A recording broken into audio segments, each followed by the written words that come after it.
আসসালামু আলাইকুম সুপ্রিয় দর্শক শ্রোতা। বাংলাদেশের সর্বজন শ্রদ্ধেয় আপসীন নেত্রী বেগম খালেদা জিয়া এই মুহূর্তে সিসিউতে সংকটময় অবস্থায় আছেন।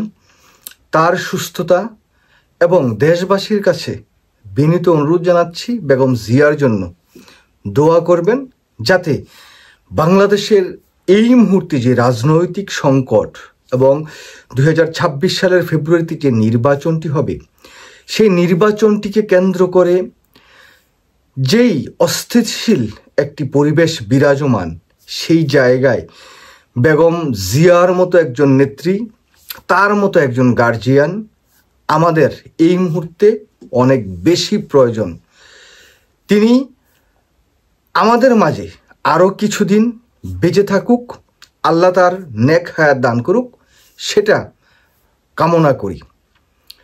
বেগম জিয়ার এই যে সংকটাপন্ন অবস্থায় আছেন, এই জায়গায় আমরা অনেকেই জনাব তারেক রহমানের সমালোচনা করি, নানা কথাবার্তা বলি। তিনি কেন আসছেন না, তিনি কেন তার মায়ের পাশে এই সংকটাপন্ন অবস্থায় এসে থাকছেন না? এই জায়গাতে বিএনপির ভারপ্রাপ্ত চেয়ারম্যান জনাব তারেক রহমান একটি হৃদয় বিদারক ব্যাখ্যা তিনি দিয়েছেন। কেন দেশে ফিরতে পারছেন না, সেই বিষয়টি নিয়েও তিনি কথা বলেছেন। জনাব তারেক রহমান তিনি একজন মায়ের সন্তান, তিনি তার মায়ের কাছে থাকবেন, এটা একটা স্বাভাবিক হিসাব, স্বাভাবিক প্রক্রিয়া।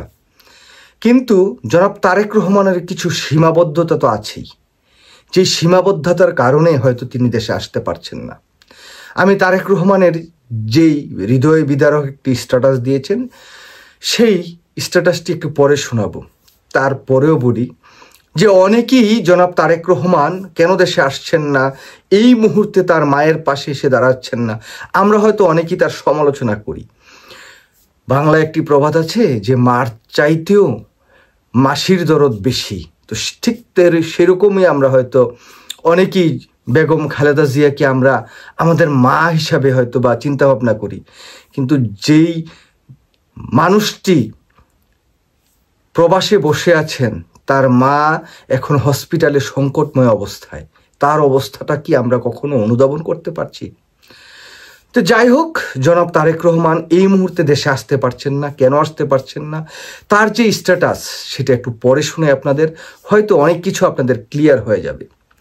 জনাব তারেক রহমান বলছেন, বাংলাদেশের সাবেক প্রধানমন্ত্রী দেশনেত্রী বেগম খালেদা জিয়া গুরুতর অসুস্থ ও সংকটাপন্ন অবস্থায় হাসপাতালে নিবিড় পরিচর্যায় রয়েছেন। তার রোগ মুক্তির জন্য দল মত নির্বিশেষে দেশের সকল স্তরের নাগরিক আন্তরিকভাবে দোয়া অব্যাহত রেখেছেন। মাননীয় প্রধান উপদেষ্টা তার রোগ মুক্তির জন্য দোয়ার সাথে সাথে চিকিৎসার সর্বোচ্চ সহায়তার প্রতিশ্রুতি ব্যক্ত করেছেন।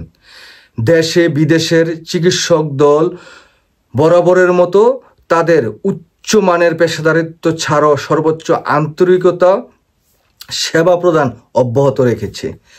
বন্ধুপ্রতিম একাধিক রাষ্ট্রের পক্ষ থেকেও উন্নত চিকিৎসা সহ সম্ভাব্য সকল প্রকার সহযোগিতার আকাঙ্ক্ষা ব্যক্ত করেছেন। সর্বজন শ্রদ্ধায়া বেগম খালেদা জিয়ার প্রতি সকলের আন্তরিক দোয়া ও ভালোবাসা প্রদর্শন করায় জিয়া পরিবারের পক্ষ থেকে সকলের প্রতি আন্তরিক ধন্যবাদ ও গভীর কৃতজ্ঞতা প্রকাশ করছি। একই সাথে বেগম জিয়ার আশু রোগ মুক্তির জন্য সকলের প্রতি দোয়া অব্যাহত রাখার জন্য অক্লান্তিক অনুরোধ জানাচ্ছি। এমন সংকটকালে মায়ের স্নেহ স্পর্শ পাবার তীব্র আকাঙ্ক্ষা যে কোনো সন্তানের মতো আমারও রয়েছে, কিন্তু অন্য আর সকলের মতো এটা বাস্তবায়নের ক্ষেত্রে আমার একক সিদ্ধান্ত গ্রহণের সুযোগ অবারিত ও একক নিয়ন্ত্রণাধীন নয়। স্পর্শকাতর এই বিষয়টি বিস্তারিত বর্ণনার অবকাশও সীমিত। রাজনৈতিক বাস্তবতার এই পরিস্থিতি প্রত্যাশিত পর্যায়ে উপনীত হওয়া মাত্রই স্বদেশে প্রত্যাবর্তনে আমার সুদীর্ঘ উদ্বিগ্ন প্রতীক্ষার অবসান ঘটবে বলেই আমাদের পরিবার আশাবাদী। দেখুন, জনাব তারেক রহমান এই যে লাস্ট যেই কথাগুলো বলেছেন, এই জায়গাতে তিনি স্পষ্ট করে দিয়েছেন যে তিনি কেন আসতে পারছেন না। কেন আসতে পারছেন না? হয়তো এটা রাজনৈতিক কোনো সমস্যা থাকতে পারে, দলের মধ্যে কোনো সমস্যা থাকতে পারে, এবং বর্তমান যে সরকারটি আছে সেই সরকারটির মধ্যেও কোনো সমস্যা থাকতে পারে। জনাব তারেক রহমান যে দেশে আসছেন না, তার মার এই মুমূর্ষ অবস্থায় তার পাশে জনাব তারেক রহমান থাকতে পারছেন না, এই বিষয়টি নিয়ে আমরা অনেকেই অনেকভাবে বিশ্লেষণ করার চেষ্টা করছি বা নানা কটু কথা বলার চেষ্টা করছি জনাব তারেক রহমানকে। কিন্তু তারেক রহমান তার এই স্ট্যাটাসের মধ্য দিয়ে তিনি যে সকল কথা জনগণের সামনে সুস্পষ্টভাবে বলতে পারছেন না, সেটাও যেন বলে দিয়েছেন। এবং পার্শ্ববর্তী কোনো রাষ্ট্রের কোনো সমস্যা থাকতে পারে, দেশের অভ্যন্তরীণ কোনো সমস্যা থাকতে পারে, যেই বিষয়গুলো জনাব তারেক রহমান জানেন, আমরা জানি না, সেই বিষয়টির কারণেই হয়তো তিনি আসতে পারছেন না।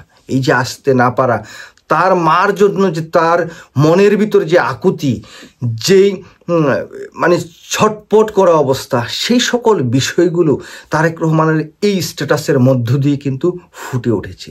যাই হোক, সুপ্রিয় দর্শক শ্রোতা, আমরা হয়তো দূর থেকে বা আমরা অনেক সময় অনেক কিছু প্রেডিক্ট করতে পারি, কিন্তু যেই মানুষটি ভুক্তভোগী, যেই মানুষটি সমস্যায় আছেন, সেই আমাদের সবার চাইতে অনেক বেশি ভালো জানেন।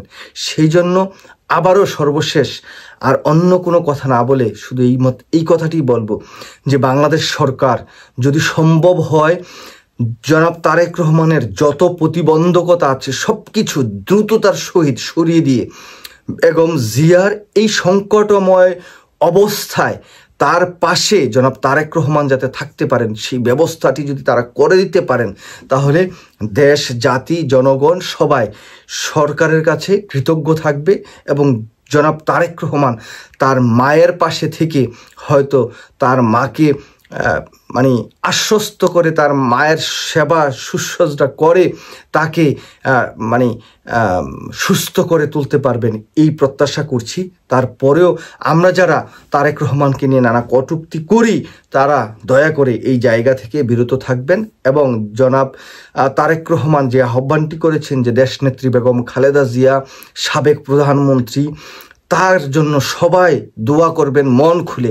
আমি জানি যে এই মুহূর্তে বাংলাদেশের সকল মানুষ দেশনেত্রী বেগম খালেদা জিয়ার জন্য দোয়া করছেন এবং তিনি এমন একটি পর্যায়ের পৌঁছে গেছেন দেশনেত্রী বেগম খালেদা জিয়া। আজকে দেখছি যে জামাত ইসলামের আমির গিয়েছেন, এনসিপি নেতৃবৃন্দরা গিয়েছেন এবং সকল দলের পক্ষ থেকে বেগম জিয়ার রোগ মুক্তির জন্য দোয়া করছেন। এই বিষয়টি আমাদের বাংলাদেশের আগে কখনো কিন্তু দেখা যায়নি। ঠিক যেমনইভাবে জুলাই আগস্ট বিপ্লবের পর শেখ হাসিনা বাংলাদেশ থেকে পালিয়ে যাওয়ার পর দেশনেত্রী বেগম খালেদা জিয়া তার প্রথম যে বক্তব্যটি, সেই জায়গায় কিন্তু দেশবাসীকে ধৈর্য ধরতে বলেছিলেন, কোনো যাতে হিংসা বিদ্বেষ হানাহানি না হয় এরকম কথা বলেছিলেন। এবং কি এই যে শেখ হাসিনা তাকে জেলে রেখে তাকে সুচিকিৎসা না দিয়ে মৃত্যুর কোলে ঠেলে দিয়েছেন, সেই শেখ হাসিনার বিরুদ্ধে কিন্তু তিনি একটি অনুরাগ বা অভিযোগ বা কোনো প্রতিহিংসামূলক কোনো বক্তব্য দেননি। সেই জন্যই আজকে বাংলাদেশের সকল মানুষের কাছে, দল মত ধর্ম বর্ণ নির্বিশেষে সকলের কাছে কিন্তু অত্যন্ত জনপ্রিয়, অত্যন্ত পছন্দের একজন মানুষ বেগম খালেদা জিয়া। তো সেই জায়গা থেকে আবারও সবাইকে বেগম খালেদা জিয়ার জন্য দোয়ার অনুরোধ জানাইয়া এবং কি বেগম খালেদা জিয়া সুস্থ হয়ে আমাদের মাঝে ফিরিয়ে আসবেন, সেই প্রত্যাশাটা করি। সবার কাছ থেকে বিদায় নিচ্ছি। আল্লাহ হাফেজ। আসসালামু আলাইকুম।